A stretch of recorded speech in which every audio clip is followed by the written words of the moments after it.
Welcome guys, welcome to Edu Home Tax once again. So today we are going to discuss two sections which are interrelated, एक दूसरे से related है. Section 115 BBA और Section 194 E.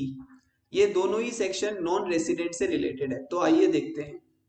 Applicability, ये section किस पे applicable है? Non resident पे. कौन कौन से नॉन रेसिडेंट कवर्ड है? पहला, नॉन रेसिडेंट स्पोर्ट्समैन, मतलब स्पोर्ट्स पर्सन अगर इंडिया से बाहर इंडिया में आके खेलते हैं तो वो कवर्ड है. एथलीट्स वगैरह जो होते हैं ओलंपिक्स वाले, वो भी यहाँ पे कवर्ड है. फॉरेन बोर्ड जो होता है, स्पोर्ट एसोसिएशन, जैसे Australian cricket board, England cricket board या कोई भी स्पोर्ट एसोसिएशन, वो नॉन रेसिडेंट हो तो वो भी कवर्ड है. और नॉन रेसिडेंट एंटरटेनर, कोई सिंगर डांसर वगैरह जो इंडिया में परफॉर्म करे, वो यहाँ पे कवर्ड है. अब कौन सी इनकम कवर्ड है वो देख लेते हैं. पहले बात करते हैं नॉन रेसिडेंट स्पोर्ट्स पर्सन की. तो अगर एक नॉन रेसिडेंट स्पोर्ट्समैन इंडिया में आके कोई गेम या स्पोर्ट में पार्टिसिपेट करता है, ठीक है, सारे गेम और स्पोर्ट कवर्ड है other than 115 BB. 115 BB talks about lottery, winning from lottery, crosswords puzzle, gambling, वो सबको छोड़ के कोई भी पार्टिसिपेशन अगर होता है किसी गेम में तो वो यहाँ पे कवर्ड है.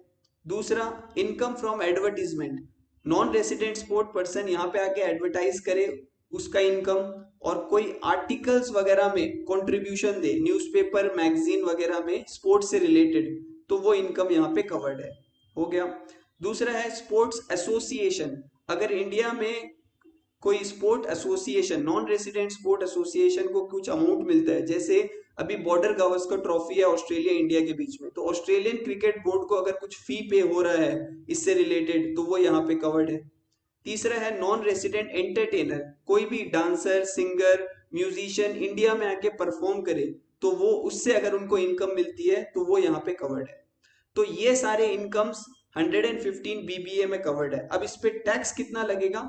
20% प्लस सेस प्लस सरचार्ज. तो अगर ऐसी इनकम अगर होती है किसी नॉन रेसिडेंट स्पोर्ट पर्सन को, तो उसको 20% टैक्स देना होगा प्लस सेस प्लस सरचार्ज.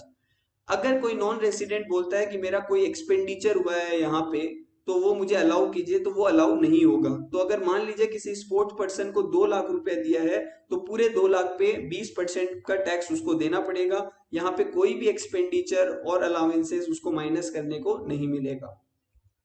अब टीडीएस, सेक्शन 194 ई में टीडीएस काटना होगा. जो भी नॉन रेसिडेंट स्पोर्ट्समैन को, एंटरटेनर को या स्पोर्ट एसोसिएशन को पेमेंट करेगा, उसको क्रेडिट और पेमेंट, मतलब बुक्स में एंट्री और पेमेंट जो भी पहले करेगा उसमें टीडीएस काटना होगा 20% का 194 ई में.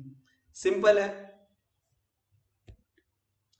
Return of income. अगर किसी non resident sport person, association या एंटरटेनर का खाली यही इनकम है, इस सेक्शन के अंदर जो इनकम हमने बात की खाली वही इनकम है और इसके अलावा और कोई इनकम नहीं है, तो उसको अगर टीडीएस कट जाता है, 20% टीडीएस अगर काट लेते हैं, तो उसको रिटर्न ऑफ इनकम फाइल करने की दरकार नहीं है. सो इनकम टैक्स रिटर्न में उसको एग्जेम्पशन मिल जाएगा, रिटर्न फाइल करने की दरकार नहीं पड़ेगी. So this was a small section 115 BBA और उसका corresponding TDS 194 E. If you have any discussion or doubt, please do write me in the comment box. Thank you.